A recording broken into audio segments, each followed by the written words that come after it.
Alright, so there are two different kinds of stands. There's a tall stand and a short stand. You'll notice each stand will have a set of screws and a bag like this that you use to put them together. Each stand has a door on the front. This is where all your wiring and power supply and things like that will go. And each stand has a shelf on the top. This needs to go up. That's where you're going to put the receiver when it comes time to plug in your sound for the speaker outside. So we are going to assemble a tall stand, and I'm going to begin by putting the base on first. So I'll turn the stand over. Here's my door on the front.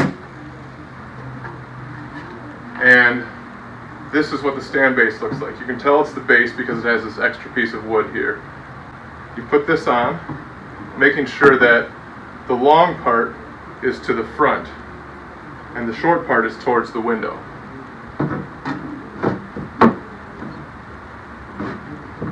There are pre-drilled holes, so you can line up your screws with the holes drilled into the stand underneath. And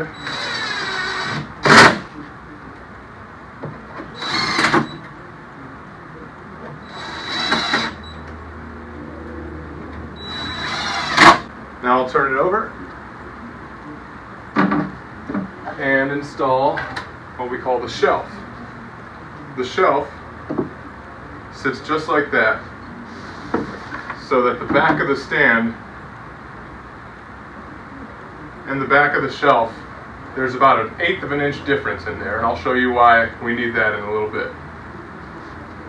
So you line up your shelf the way you want it and screw it in place just like the base.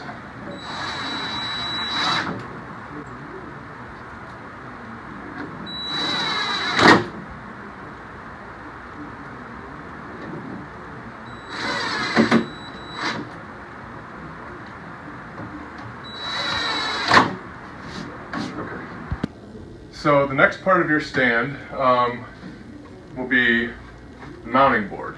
The mounting board has these 4 pre-drilled holes, and the reason it's called the mounting board is because you use these holes to mount it to the monitor. So we'll unpack the monitor now. You don't need the remote, but you can leave it with the client. They might be happy to have it.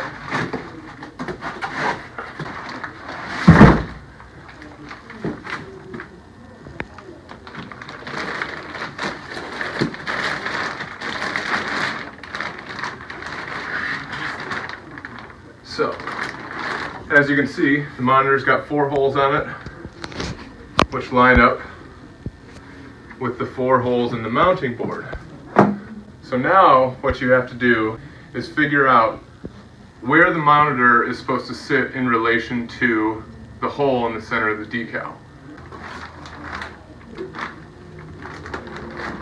The distance from this lip at the bottom of the monitor to the very bottom of the mounting board is 27¼ inches. So what you have to do is figure out how high the bottom of your decal hole starts, and then subtract 27¼ inches from that. And that'll tell you how far up the back of the stand you want to mount your mounting board. Usually it'll sit somewhere in here. And that'll have your monitor level and right in the center of the hole of the decal. To mount the mounting board, what I typically do is I lay the stand down flat, make sure the door doesn't open, nothing comes out.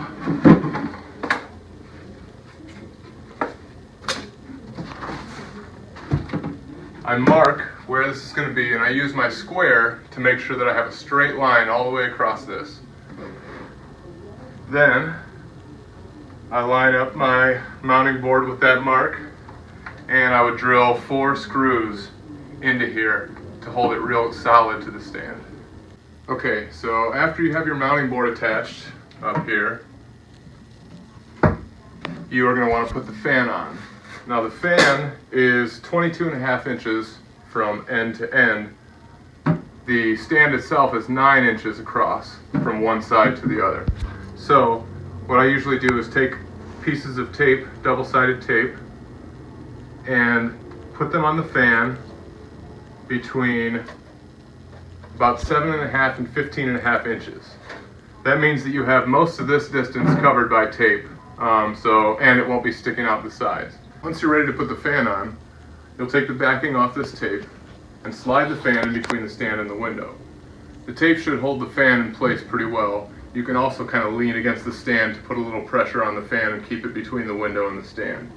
Once the fan is in the right spot, meaning that the bottom of the fan is above the bottom of the decal in the window, you'll take a screw and screw through into the top of the fan.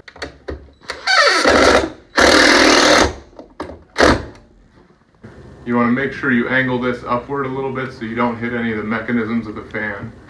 But that screw will hold it in place, and you'll put another screw in the bottom to hold the bottom of the fan in place. You'll notice on the back of the monitor there is this kind of mesh, this metal mesh. And what you can do with that mesh is use it to hold your touchscreen cable in place. So you take a zip tie like this, bend it a little bit so it'll go around the curve, and use it to basically secure this touchscreen controller on the back of the monitor. Then you take your USB cord, make a little knot around this handle on the monitor,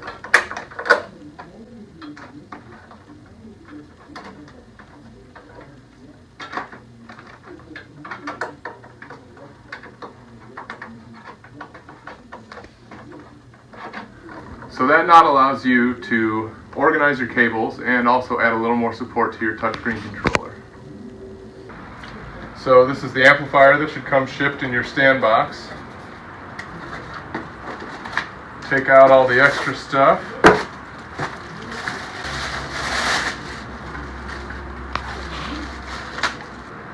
So once you have it out of the packaging, you will take your attenuating cable. This is how you get the sound from the receiver up to the computer. Your receiver goes on the shelf, like we talked about earlier.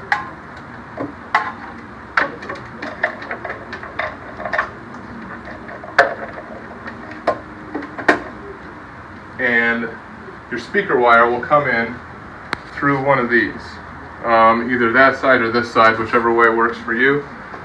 When your speaker wire is inside the stand, it's important to plug it in diagonally.